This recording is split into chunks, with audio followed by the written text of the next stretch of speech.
Hello and welcome to study 24 HR। तो हम पढ़ रहे हैं देसी राज्यों, जो देसी रियासतें हैं उनका उदय, राइज ऑफ रीजनल पावर्स। तो हमने बंगाल पढ़ लिया सबसे पहले, फिर उसके बाद अवध पढ़ लिया, हमने ट्रेवनकोर पढ़ लिया, हैदराबाद पढ़ लिया। अब उसी क्रम में चौथा है, पांचवा है जाट साम्राज्य।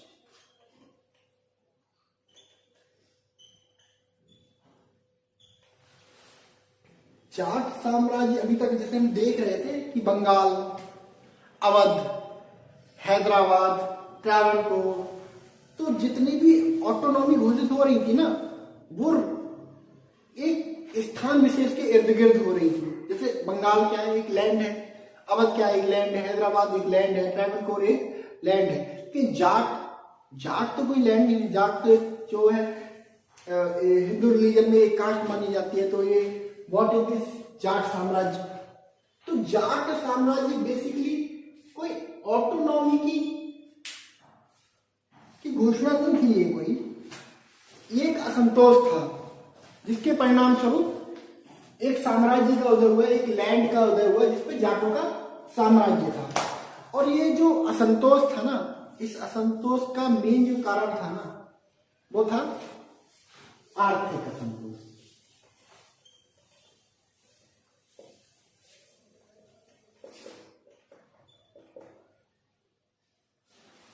आर्थिक असंतोष किसका?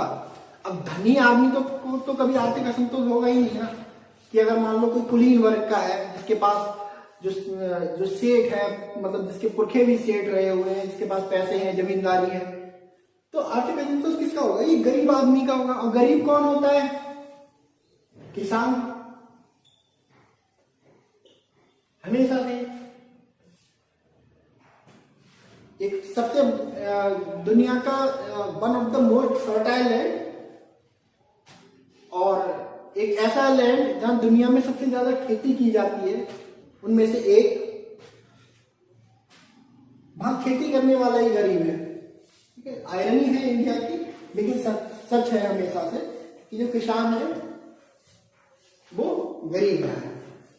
तो जो जाट साम्राज्य था ना, वो एक किसानों के आर्थिक असंतोष से उपजा हुआ क्या था?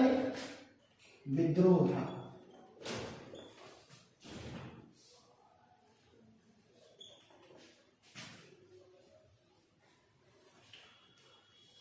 और जिसकी शुरुआत होती है औरंगजेब के टाइम से।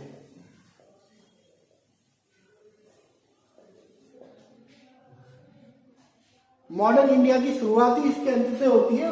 और ये कुछ अपने शासनकाल में कुछ ऐसी परिस्थितियां पैदा कर देता है ना, कि जिस तेजी से ये पूरे इंडिया को कंट्रोल करता है ना, उतनी ही तेजी से जो है इसकी डेथ के बाद जो एक के बाद एक राज्य है वो शुरू हो जाते हैं विघटित होना, स्वायत्त होना। तो औरंगजेब के काल में क्या होता है कि हम सभी जानते हैं। तो औरंगजेब का काल अगर मुगल साम्राज्य में हम एक तुलनात्मक रूप से देखें तो ये युद्धों का काल है।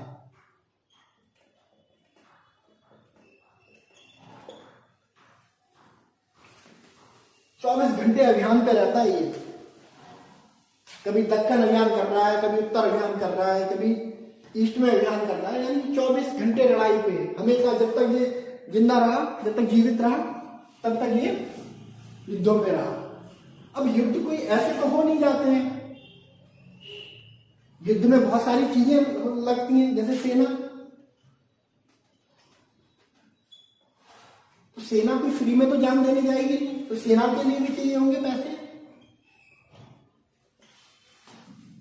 ठीक है,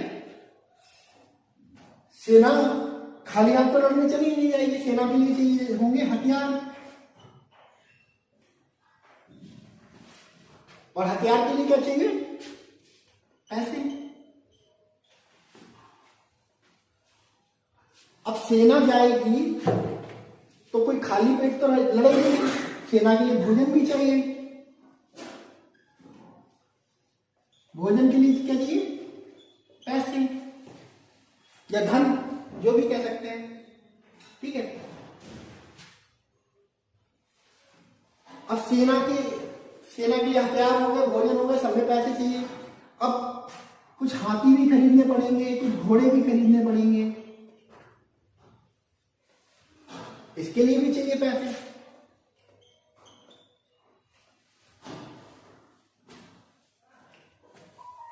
तो औरंगजेब का काल जो था युद्धों का काल था। अब इस युद्धों के काल में सेना के लिए, हथियारों के लिए और युद्ध का साजो सामान जुटाने के लिए पैसे की बहुत ज्यादा जरूरत पड़ती थी। तो इसके परिणाम स्वरूप क्या हुआ, औरंगजेब ने टैक्स बढ़ा दिए। अब टैक्स बढ़ने, जब टैक्स बढ़ गया तो जो किसान जो पहले से गरीब था, जो अपनी जरूरत के लिए अनाज उपजाता था, वो और गरीब हो गया। उसे पहले अपनी उपज का मान लो 1/3 देता था, बाद में उससे 2/3 वसूला जाने लगा। तो गरीबी तो बढ़ेगी ना, बढ़ेगी। तो किसान के आर्थिक असंतोष से उपजा एक विद्रोह, जिसने बाद में एक जाट साम्राज्य का नेतृत्व किया। तो इन्हीं में से एक किसान नेता थे जो जाट थे, इनका नाम था राजा राम। तो जाट साम्राज्य की जो एक क्रांति जिसे हम कह सकते हैं, जाट साम्राज्य की क्रांति की जो अलग थी ना, वो इन्हीं राजा राम ने चलाई थी। त्रस्त किसान औरंगजेब के सप्रेशन से, युद्ध में जो टैक्स ज्यादा देना पड़ रहा है उससे तो परेशान है ही है, उसके साथ साथ उसकी जो धार्मिक नीतियां हैं उससे भी परेशान है। ये लोग अपने धर्म का पालन नहीं कर पा रहे हैं। तो उसके परिणाम स्वरूप क्या था, एक राजा राम नाम के एक किसान नेता, जिनको अभी हम उनको किसान नेता ही कहेंगे, बाद में वो जाके जाट नेता बन जाते हैं।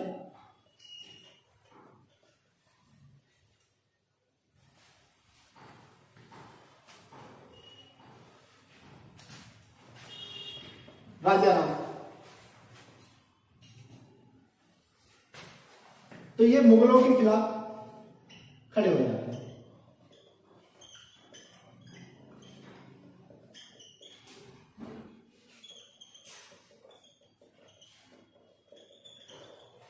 खड़े हो जाते हैं, लेकिन उस समय औरंगजेब जैसा क्रूर दाना था, जो जिसने अपने बेटों को मरवा दिया, जिसने अपने भाइयों को मरवा दिया, इतना ज्यादा खौफ, उसके खिलाफ खड़े होने की हिम्मत कौन जुटाए? इन्होंने जुटा ली। लेकिन अब ये अकेले औरंगजेब से नहीं लड़ सकते हैं ना, इनको चाहिए समर्थन।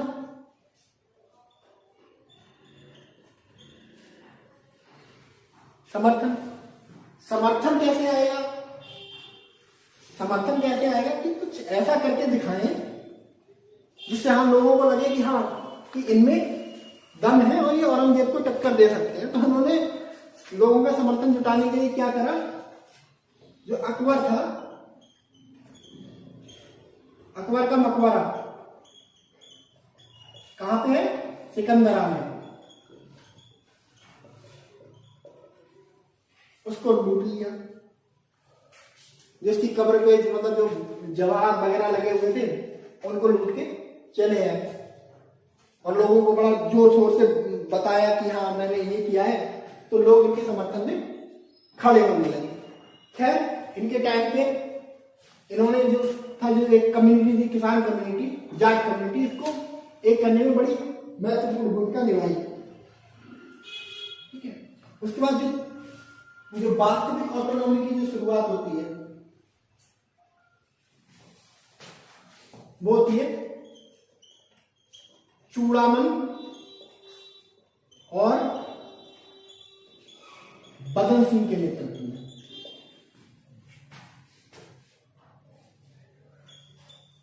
चूड़ामन और बदन सिंह के नेतृत्व में भरतपुर साम्राज्य की नींव रखी इन्होंने।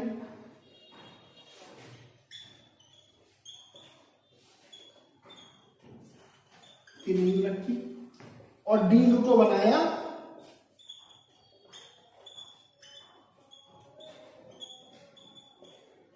राजधानी। इन्होंने वास्तविक में जो चूड़ामन और बदन सिंह थे, इन्होंने एक जाट ऑटोनॉमी की शुरुआत की। भरतपुर जो आजकल राजस्थान में है, भरतपुर नाम का एक जिला है, वहां पे एक जाट साम्राज्य अपना बनाया, डींग को उसकी राजधानी बनाया। और इनके बारे में ये भी बोला जाता है कि कुशल युद्ध कौशल और प्रभावी डिप्लोमैट थे। ठीक है, तो इन्होंने ये जाट साम्राज्य की एक नींव रखी। इसी क्रम में इनके अगले जो सक्सेसर होते हैं वो होते हैं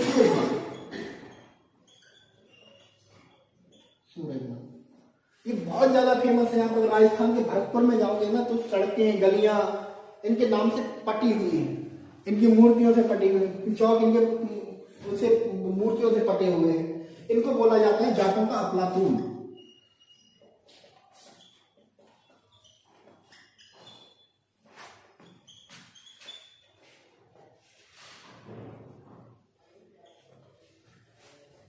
क्वेश्चन पूछा जाता है, क्वेश्चन पूछा भी गया है कि जाटों का अफलातून किसको कहा जाता है, तो किसको कहा जाता है, सूरजमल को जाटों का अफलातून कहा जाता है। इनको बोला जाता है कि जो जाट साम्राज्य था ना उसके सबसे प्रभावी शासक थे ये। ठीक है, इन्होंने ये तक हिमाकत कर दी कि जो लाल किला है ना दिल्ली का,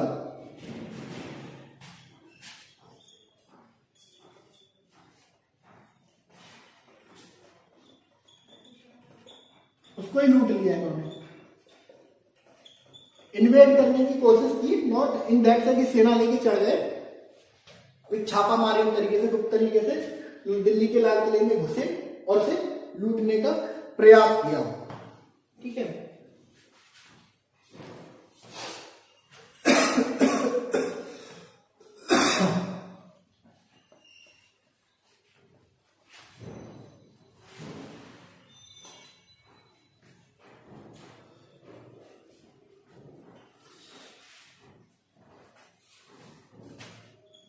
सूरजमल बहुत ही ताकतवर नेता और बहुत ही हिम्मती नेता। उस समय पे दिल्ली के लाल किले में घुसना कोई आम बात नहीं थी। अगर किसी के पास संसाधन भी होते थे तो एक बार कोई डरता था कि हाँ मैं कहाँ जा रहा हूँ, मुगल सम्राट से टकराने जा रहा हूँ, मुगल साम्राज्य से टकराने जा रहा हूँ। और इस मामले में ये बहुत ही ज्यादा हिम्मती नेता थे। इसके साथ ही इन्होंने 1761 में जो पानीपत का युद्ध हुआ था,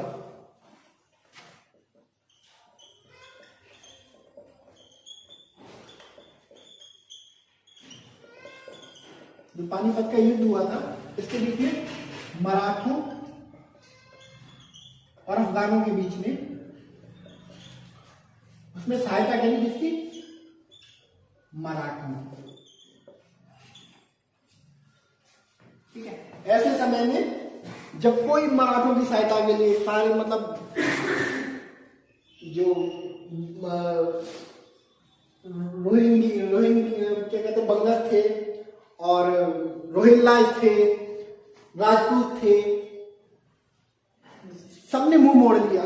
सबने मना कर दिया कि पानीपत के युद्ध में भाई हम तुम्हारी सहायता नहीं कर सकते अफगानों के। ऐसे क्रूशल टाइम पे मराठों का एकमात्र एलाई जो उनके साथ कंधे से कंधा मिला के खड़ा रहा, दैट इज सूरजमल। ठीक है, तो ये जाट साम्राज्य की शॉर्ट हिस्ट्री थी। तो इसमें हमें चूड़ामन और बदन सिंह को याद रखना है।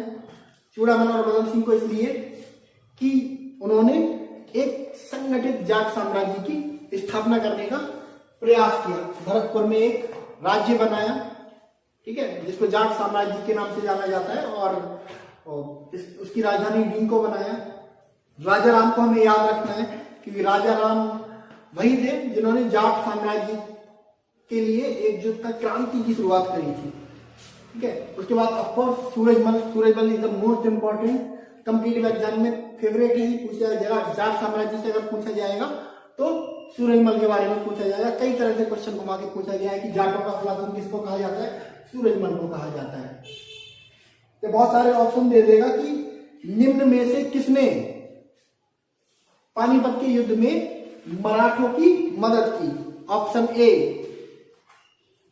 रोहिल्लाज, option 2 Bangash, option 3 Rajput, option 4 Jat या सूरजमल। तो Surajmal will be the correct answer. तो ये हमारा जो था जाट साम्राज्य था। अब इसी क्रम में देशी राज्यों के उदय के क्रम में अगला है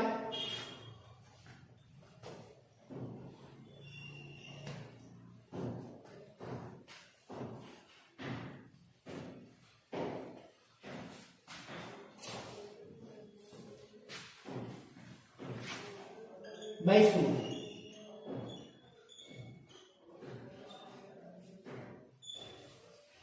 मैसूर वर्तमान में ये कर्नाटक, हमारे जो कर्नाटक और तमिलनाडु के बीच में पाया जाता है, मेनली मेनलैंड कर्नाटक में है ये मैसूर। ठीक है, बहुत ही ज्यादा रिच स्टेट था उस टाइम पे और सांस्कृतिक आकर्षण का केंद्र, साउथ में सांस्कृतिक आकर्षण का केंद्र इसको माना जाता था। और अगर कोई भी यूरोपीय आ रहा है तो उसकी जो फर्स्ट चॉइस होती थी वो मैसूर होती थी। मैसूर में ट्रेड के बहुत अच्छे ऑप्शन अवेलेबल थे और एक ऐसी रियासत जो मुगल साम्राज्य के लिए आय का एक अच्छा जरिया थी। मराठों के लिए भी बाद में बनी, मराठों ने भी यहाँ से काफी चौथ और स्वदेश की वसूला हुआ है। तो मराठा मैसूर की जो ऑटोनॉमी की शुरुआत होती है वो होती है 1761 से। किसके नेतृत्व में? हैदर अली के नेतृत्व में।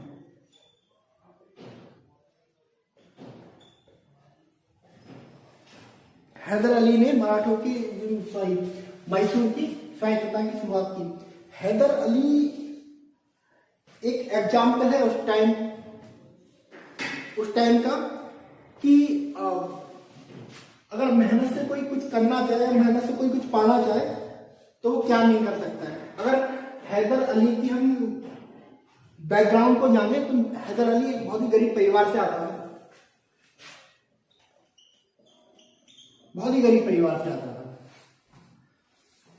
सेना में भर्ती हो गया मैसूर साम्राज्य की और कोई कमांडर नहीं, एक सैनिक की हैसियत से, एक पैदल सैनिक। तो एक गरीब परिवार का लड़का, एक आम पैदल सैनिक कैसे मैसूर का राजा बन जाता है। ठीक है, हैदर अली उस टाइम के लिए एग्जाम्पल है कि उसके अंदर कितनी योग्यता रही होगी कि उसने यहां से यहां तक का सफर तय किया, यानी कि एक सैनिक से राजा तक का सफर तय किया। तो हैदर अली हमारे लिए प्रेरणा का स्रोत हो सकता है। ठीक है, वर्तमान में तो हमारे पास हमें किसी से इंस्पिरेशन लेने की जरूरत है नहीं। हमारे पास हमारे प्राइम मिनिस्टर हैं नरेंद्र मोदी, उनका भी कुछ ऐसे ही रहा है। एक गरीब परिवार से भारत के सर्वोच्च पद जिनका से सबसे ताकतवर पद, सर्वोच्च पद जो होता है वो राष्ट्रपति को होता है। प्रधानमंत्री का जो पद है वो सर्वोच्च नहीं माना जाता है कॉन्स्टिट्यूशनली, लेकिन सबसे ताकतवर वही होता है। हमारे यहाँ जो राष्ट्रपति हैं वो एग्जीक्यूटिव हैं, लेकिन उनके नाम से काम किए जाते हैं और उनके नाम से जो काम करता है, उनके भारत के राष्ट्रपति के जो काम करता है ना, वो होता है प्राइम मिनिस्टर। ठीक है, तो जो राष्ट्रपति होते हैं वो एक शोभनीय पद है, उनके हस्ताक्षर के सारे काम होते हैं, लेकिन जो सारे काम होते हैं वो करता कौन है? Prime minister. तो हमारे यहाँ अभी पास प्राइम मिनिस्टर हमारे पास एक एग्जाम्पल है कि गरीब परिवार से भारत के सबसे ताकतवर पद पे पहुंचने वाले। इसी तरह का कुछ सफर रहा है हैदर अली का कि एक सैनिक से शुरू किया, एक पैदल सैनिक से अपना सफर शुरू किया और मैसूर का एक राजा बना। तो 1761 में जब ये मैसूर का राजा बनता है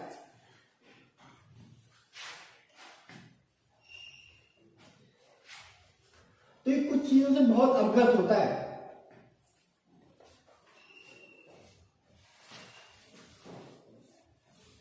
क्योंकि इसमें पैदल सैनिक होता है, जो सेना में होता है, तो वो क्या है, चीजों को एनालाइज करेगा कि सिक्योरिटी थ्रेट कहाँ है और इंटरनल थ्रेट कहाँ है, तो इसको दो थ्रेट के बारे में बहुत वाजिब पता होता है, बहुत अच्छे से पता होता है। मराठा, दूसरा अंग्रेज।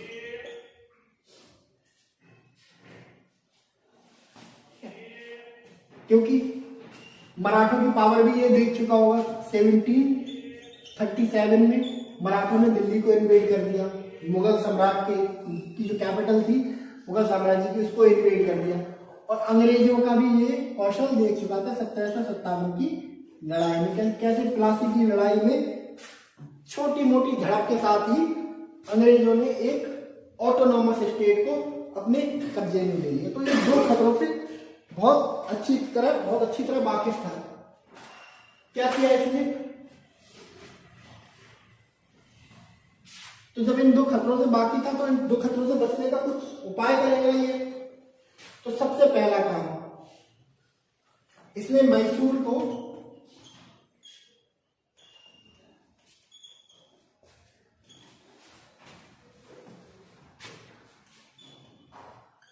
सीमाबद्ध करने का प्रयास किया।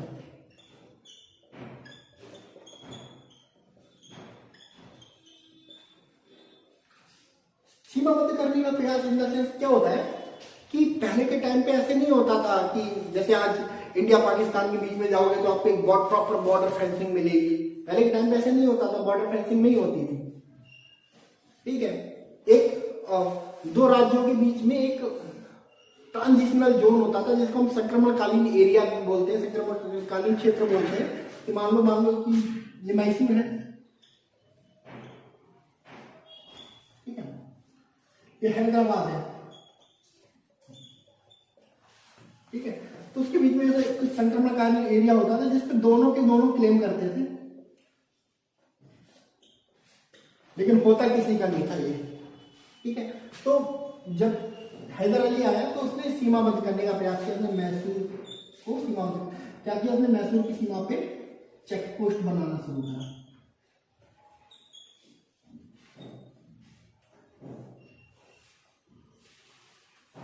चेक पोस्ट बनाना शुरू कर दिया। दूसरा,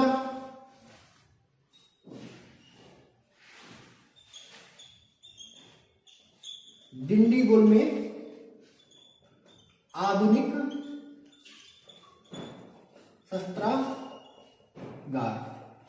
शस्त्रागार नहीं, आधुनिक शस्त्रागार इन द सेंस अंग्रेजों की टक्कर के शस्त्र बनाने शुरू कर दिए। क्योंकि उसको पता था, उसने दो चीजें बहुत एनालाइज कर ली थी कि मेरे जो दो दुश्मन है ना, एक मराठा और एक अंग्रेज। एक क्या है, मराठा किसमें, छापामार युद्ध में,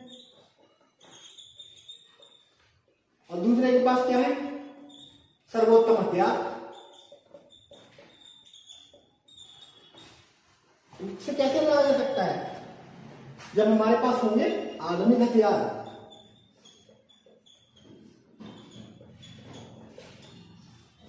ठीक है, आधुनिक हथियारों से क्या है, केवल छापा मारने, अगर आपके पास एक अच्छी क्वालिटी की गन है, ठीक है, तो आप एक छिपे हुए सैनिक पे भी एक अच्छे से निशाना लगा सकते हो। ठीक है, तो ये मराठों की काट भी आधुनिक हथियार थे और अंग्रेजों के पास तो आधुनिक हथियार थे ही थे, तो मराठों की काट भी है, आधुनिक हथियार थे। लेकिन अब अंग्रेजों का जो लालच है वो जाग चुका है। 1757 में बंगाल जीता सिराजुद्दौला से। 1764 में मुगल सम्राट के नेतृत्व में सेना को हरा दिया बक्सर के युद्ध में। सॉरी,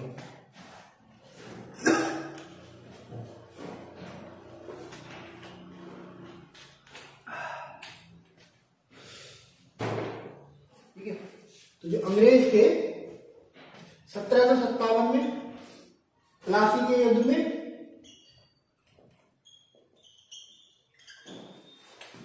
बंगाल हासिल कर लिया। 1764 में मुगल सम्राट को ही हरा दिया। बक्सर के युद्ध में 1765 में इलाहाबाद की संधि करी और मन मांगे रियायतें ले ली। तो सोचो कि इंडिया के सबसे बड़े प्रोविंस पे कब्जा करने के बाद इंडिया के बादशाह को हराने के बाद इंडिया की जो टैक्स सिस्टम था उसमें रियायतें लेने के बाद अंग्रेजों के मन में लालच पैदा होगा ना, ये दिल मांगे मोर टाइप। ठीक है, तो इनके मन में इतना लालच होगा कि चलो हम नॉर्थ में बंगाल कब्जा लिया। ठीक है, मुगल बादशाह हमारी मुट्ठी में है ही है, हमारी दया पे जीवित है। 26 लाख रुपए जब देना बंद कर दिया पेंशन, मुगल बादशाह खत्म। तो मुगल बादशाह से इनको कोई डर नहीं था। तो उन्होंने कहा कि चलो अब साउथ की ओर चलते हैं। साउथ में पड़ रहा था मैसूर।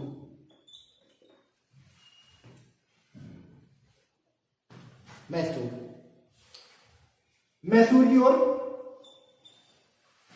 चल पड़े और 1767 में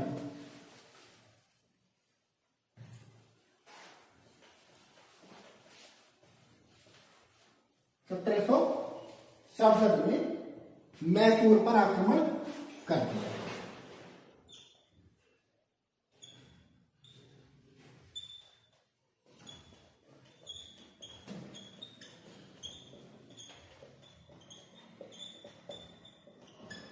देखो, बोला था ना कि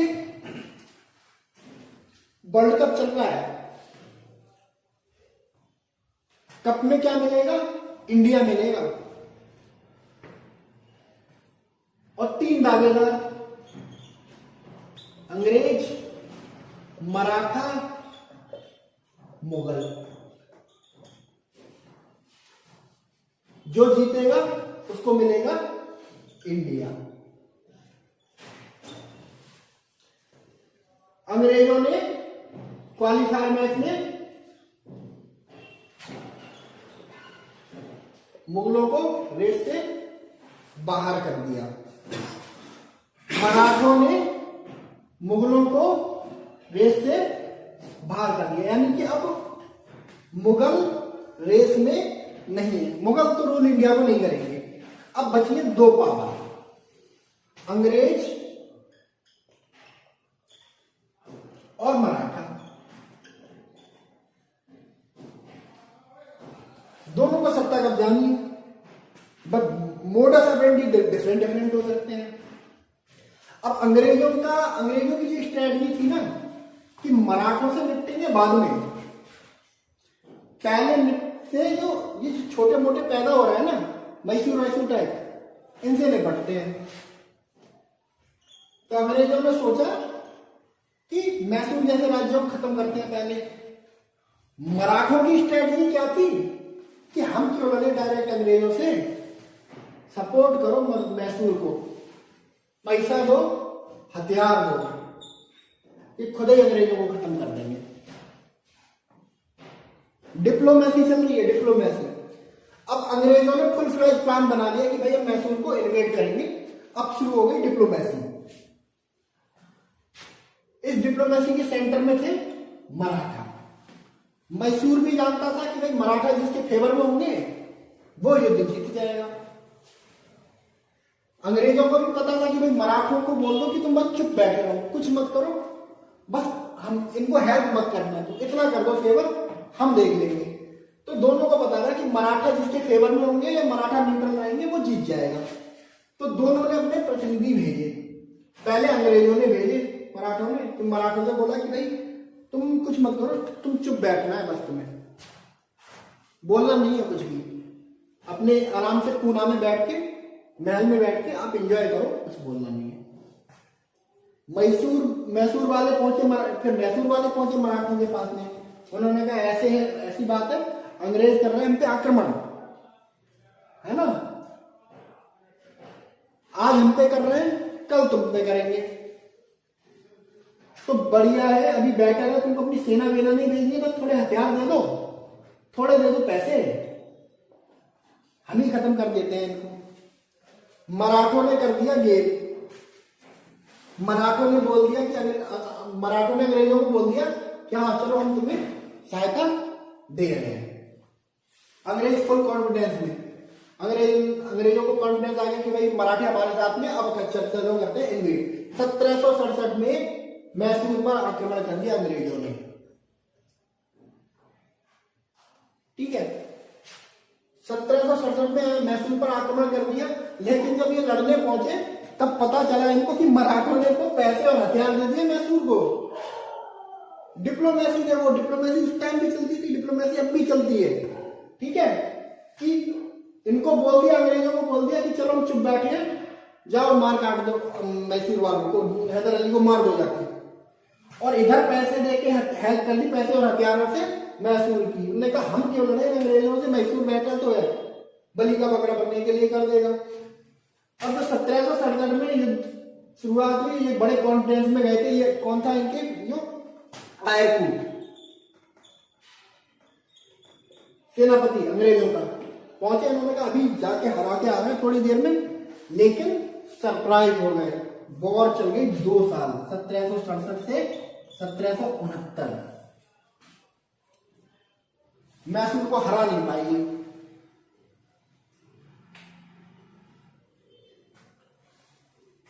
1769 में फाइनली अंग्रेजों को पीछे हटना पड़ा, बहुत ज्यादा नुकसान हुआ अंग्रेजों को। एक लिटरली क्या थी, एक तरह से इनकी हार थी ये कि एक छोटा सा राज्य 1761 में ऑटोनॉमस हुआ है, ठीक है, और 1767 में तुमने उस पर आक्रमण कर दिया 6 साल बाद। ठीक है, और तुम बंगाल को हरा के आए हो, मुगल बादशाह को हरा के आए हो, अवध के नवाब को हरा के आए हो, तुम्हारे पास आधुनिक हथियार है, और ऐसे में तुम एक 6 साल पहले स्वतंत्र हुए राज्य को नहीं हरा पाए। बहुत किरकिरी हुई अंग्रेजों की। 2 साल बाद मतलब संधि के साथ ये तुम्हारा युद्ध था खत्म हुआ। तो इसको बोला जाता है 1767 से 1769 प्रथम आंग्ल मैसूर युद्ध। डेट पूछ ली गई है, तो पहला आंग्ल मैसूर युद्ध कब से कब तक चला, 1767 से 1769 तक। अगर आपसे पूछे कि आंग्ल मैसूर युद्ध कब शुरू हुआ, तो 1767 में शुरू हुआ। ठीक है, तो ये था प्रथम आंग्ल मैसूर की युद्ध।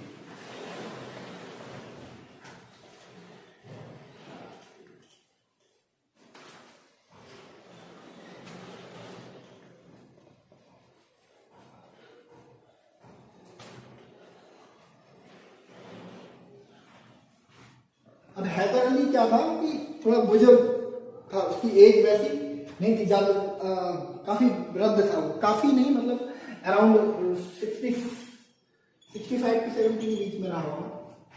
ठीक है, तो 1767 में 1769 के बीच में जो प्रथम आंग्ल मैसूर हुआ, अंग्रेजों की भयंकर किरकिरी हुई, संधि करके चले गए, किसी को कुछ नहीं मिला, लेकिन अंग्रेज बैठे रहे घात लगा के, और उनको दूसरा मौका मिला 1780 में। 1780 में उन्होंने सोचा कि भैया जो हैदर अली है वो बुजुर्ग हो चुका है और सत्ता पे उसका पैसा कंट्रोल नहीं रहा, चलो फिर से इन्वेड करते हैं और बदला लेते हैं 1769 वाला इनसे। 1780 में शुरू हुआ द्वितीय आंग्ल मैसूर युद्ध। फिर पहुंचे, फिर सरप्राइज हुए ये लोग जब युद्ध के मैदान में फिर एक बार आयरकूट पहुंचा, तो यहां फिर इनको मुंह की खानी पड़ी। युद्ध चल गया 4 साल,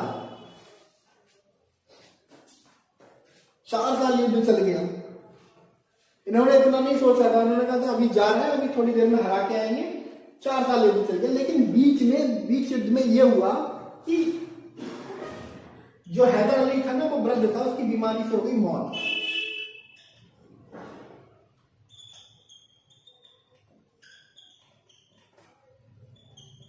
हैदर अली की मौत हो जाती है। और हैदर अली की मौत के बाद बीच युद्ध में उसके बेटे टीपू सुल्तान को सत्ता संभालनी पड़ती है। अब जो नया राजा आएगा उसको थोड़ा एडमिनिस्ट्रेटिव चीजें समझने में थोड़ा टाइम लगेगा, तो उसने सोचा क्यों ना कि हम युद्ध खत्म करें, इसकी संधि बंदी कर लेते हैं और युद्ध को खत्म करते हैं। तो उसने एक सीज फायर की घोषणा की और अंग्रेजों के साथ की 1784 में मंगलौर की संधि।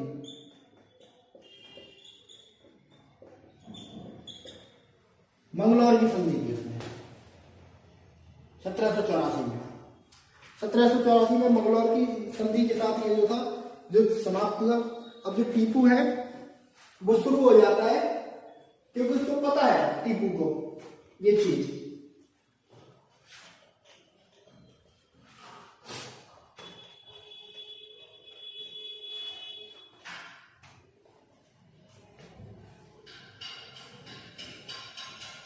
टीपू को ये चीज बहुत अच्छे से पता है कि जो अंग्रेज हैं वो आज तो चले गए लेकिन आएंगे वो, क्योंकि जो अंग्रेज अपनी बेइज्जती का, अपनी किरकिरी का बदला लेने 12 साल बाद फिर वापस आए, वो एक बार फिर जरूर आएंगे। तो टीपू सुल्तान ने भी क्या किया, अपनी पापा की स्ट्रेटजी अपनाई।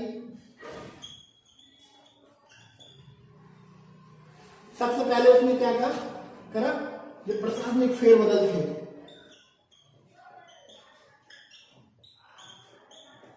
वो की। जो अयोग्य एडवाइजर थे, चाटुकार थे, उनको बाहर कर दिया। जो योग्य थे उनको इंट्रोड्यूस किया। इसके साथ ही कुछ कॉलोनी में भी नई मुद्रा प्रणाली लेके आया।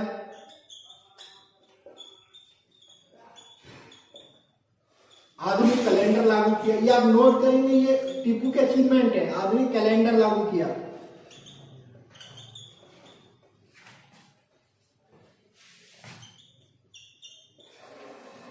आधुनिक कैलेंडर लागू किया। इसके साथ ही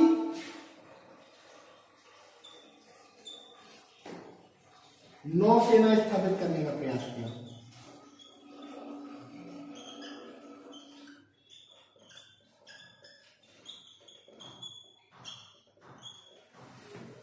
एक आधुनिक नौसेना, क्योंकि वो समझ गया था कि जो अंग्रेज है ना, उनकी जो ताकत है वो उनकी नौसेना से आती है। अरे सिंपल सी बात है, इंडिया है, ये ब्रिटेन रहा, ये जहाजों से यहाँ आ रहे हैं, तो जहाजों की जरूरत पड़ रही है ना। तो टीपू के दिमाग में ये था कि मैं अपनी खुद की नौसेना बनाता हूं और ये यहाँ एक नेवल ब्लॉकेड लगा देता हूं। तो जो अंग्रेजों के लिए बैकअप आता है ना ब्रिटेन से, वो नहीं आ पाएगा और बाकी जितने अंग्रेज हैं उनको घेर घेर के हम यहाँ खत्म कर देंगे। तो ये जो थी टीपू की स्ट्रेटजी थी। फिर इसी के साथ उसने कुछ बैकअप प्लान भी अपने तैयार किए, ये सब करने के साथ ही।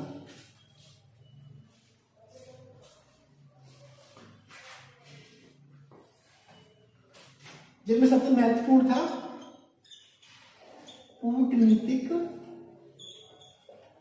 संबंध।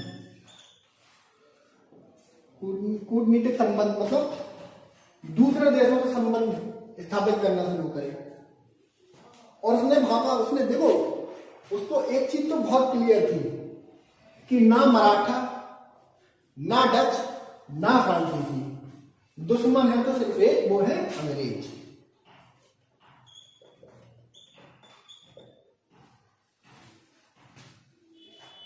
तो उसने कूटनीतिक संबंध को इस तरह बनाना शुरू करे कि भाई अंग्रेजों के जो दुश्मन है ना, उनसे दोस्ती कर लो।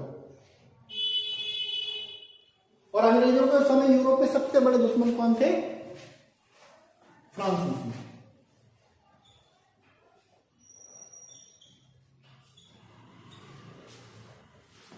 फ्रांसीसी थे उस समय सबसे बड़े दुश्मन इनके। तो फ्रांसीसियों से इसने संबंध बनाने शुरू कर दिया। और उस समय याद हो कि फ्रांस में जो थी एक एंटी मोनार्की वेव चल रही थी, तो वहां पे एक क्लब हुआ करता था, जैकोबियन क्लब, जो मोनार्की को खत्म करने की बार बार बात कर रहा था। तो टीपू को लग गया, वो दूरदर्शी था कि भाई एंटी मोनार्की प्रोटेस्ट चल रहे हैं और इन प्रोटेस्ट में अंततः जो जीत होगी ना वो जनता की होगी,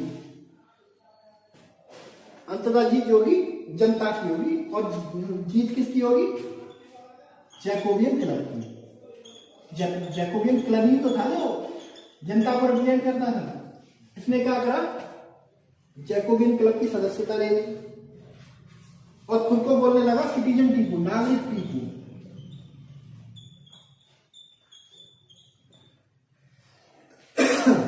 और एक स्वतंत्रता का वृक्ष लगाया अपने यहाँ पे श्रीरंगपट्टनम में।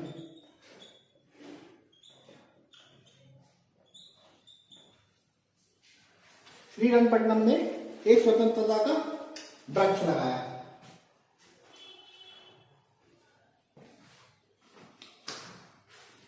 और फ्रांसीसियों को जो था अपने साइड में इसने कर दिया।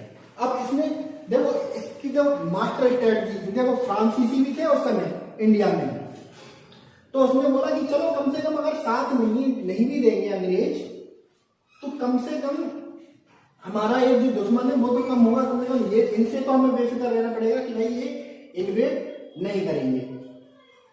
और इसी ड्यूरेशन में अंग्रेज हैं वो सब ये मॉनिटर कर रहे हैं कि टीपू कर क्या रहा है, कि नागरिक टीपू बन रहा है, जैकोबियन क्लब की सदस्यता ले रहा है। तो उनको भी समझ में आ गया कि डिप्लोमेसी तो वो बहुत पहले से कर रहे थे, टीपू तो अभी नया ही था कि, और वो उनकी कलेक्टिव डिप्लोमेसी थी। उनके बीच में एक पैनल होता था, एक एडवाइजरी कमेटी होती थी, एक सेट ऑफ इंटेलेक्चुअल पीपल होता था जो डिसाइड करता था कि कैसे डिसीजन लिए जाएं जो जैसे ईस्ट इंडिया कंपनी का, ब्रिटिश क्राउन का फायदा हो। तो एक अकेला टीपू उनसे कैसे बन पा रहा? तो वो सब ये सब चीजें नोटिस कर रहे थे। और जब ये इसी कर रहे थे तो 1790 में फिर अंग्रेज इन पे आक्रमण करते हैं और शुरू होता है तृतीय आंग्ल मैसूर युद्ध। ठीक है, जो चलता है 1790 से 92 तक, 1790 से 92। अब देखो ये युद्ध ऐसा था कि ऐसे इस युद्ध में हालांकि अंग्रेजों की जीत हुई थी, लेकिन ये युद्ध में अंग्रेज ओन नहीं जीते थे, खुद से नहीं जीते थे। अंग्रेजों के एलाई जो थे मराठा और निजाम, हैदराबाद का। अब मराठों ने क्या करा? अंग्रेजों को वो कर दिया, सपोर्ट कर दिया। हमने कहा ठीक है, अभी मैसूर भी अगर मान लो मैसूर ने अंग्रेजों को हरा दिया तो कल को मैसूर भी एक दावेदारी ठोकेगा वर्चस्व की। उन्होंने कहा कि चाहे अंग्रेज खत्म हो या मैसूर खत्म हो, फायदा हमारा ही होना है। तो उन्होंने किसी को जब फायदा हमारा ही होना है तो किसी को भी सपोर्ट दे दो। और उन्होंने कहा सपोर्ट देने में फायदा किसे है? उन्होंने कहा कि देखो हमने मैसूर को सपोर्ट देके देख लिया पहले वाले युद्ध में, क्या नतीजा निकला? बेनतीजा रहा ये, किसी मतलब ना तो अंग्रेज हारे ना मैसूर हारा। चलो अब की बार ऐसा करते हैं कि सपोर्ट देके रखते हैं अंग्रेजों को। एक कॉम्पिटिटर तो कम हो, कम से कम एक तो खत्म हो।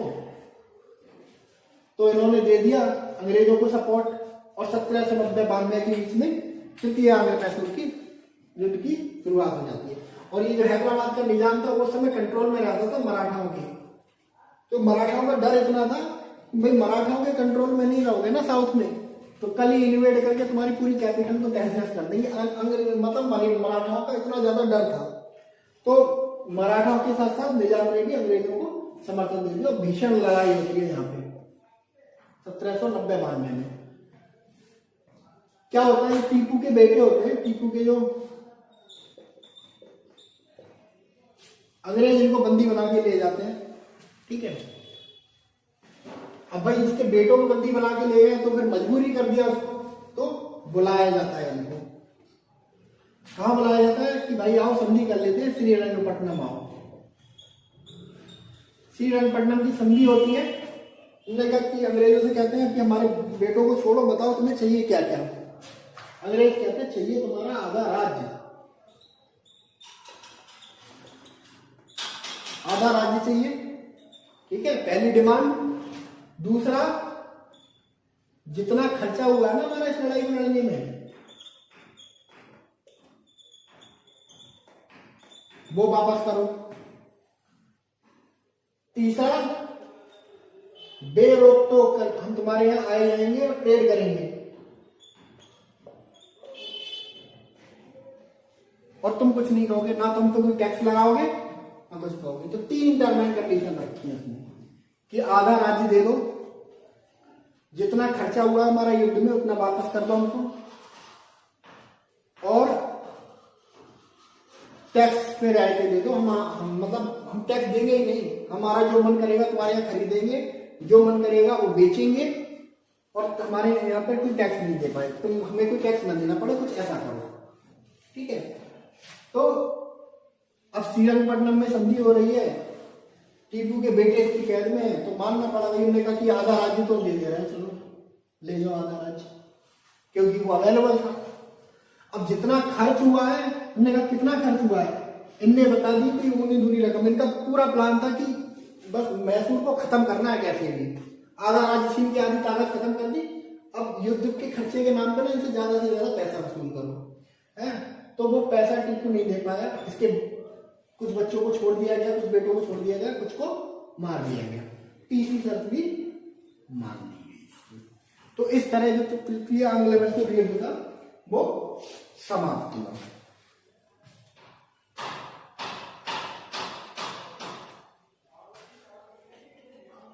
अब क्या है, आधा राज्य चला गया, आधा राज्य चला गया, संपत्ति छीन के ले गए, ठीक है। आधा राज्य चला गया। आधा राज्य चला जाने का मतलब ये नहीं कि लैंड चला गया, तो आधा राज्य जाएगा तो आधा कर भी तो चला जाएगा। मान लो पहले 2 रुपए आ रहे थे पूरे राज्य से, 2 रुपए आ रहे थे, अब आधा राज्य अंग्रेजों को दे दिया तो 1 रुपया मिल रहा है टैक्स में, कि नहीं मिल रहा है? अब तो 1 रुपये मिल रहा है, ठीक है।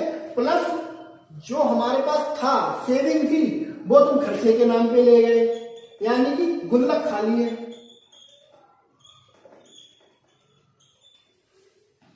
ठीक है।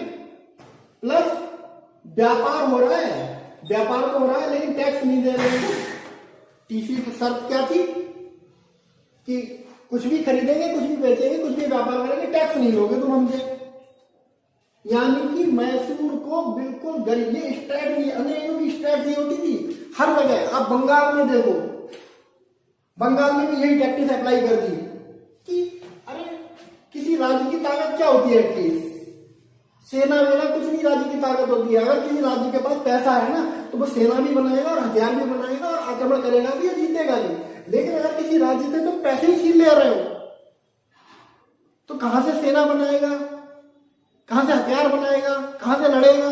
तो सेम जो टैक्टिस इन्होंने 1764-65 में बंगाल में अप्लाई करी ना, वही अप्लाई कर दिया इन्होंने मैसूर में कि आधा राज्य छीन लिया, टैक्स आधा हो गया, खर्चा वसूल लिया युद्ध का कि भाई हमारा युद्ध में खर्चा हो गया, उतना पैसा दो। तो जो बचा कुचा राजस्व था वो खाली हो, यानी गुल्लक में जितना पैसा था खाली। उन्होंने कहा व्यापार करेंगे, टैक्स नहीं देंगे, तो पैसा भी नहीं दे रहे, यानी कि मैसूर को बर्बाद कर दिया इन लोगों ने। ना तो सेना बची ना पैसा बचा। अब बस एक हल्की सी चोट की जरूरत थी, जो आके दे दी बेलेजी के लिए, बेलेजी। ये था बंगाल का नया गवर्नर बन के आया था लॉर्ड बेलेजली, और इसने आके सीधे प्रस्ताव दे दिया टीपू सुल्तान को कि मिल जाओ, मिल जाओ मतलब हमारा जो अपना राज्य है हमारे हवाले करो, साल में पैसा देंगे तुमको, आराम से ऐश करना है। लेकिन टीपू भले ही पैसे नहीं थे, भले ही सेना नहीं थी, लेकिन एक स्वाभिमानी इंसान, कभी इन चीजों के साथ समझौता नहीं करता। उसने कहा कि नहीं, मैं तो नहीं मिलूंगा, उनने कहा फिर करो युद्ध। 1799 चतुर्थ आंग्ल मैसूर युद्ध।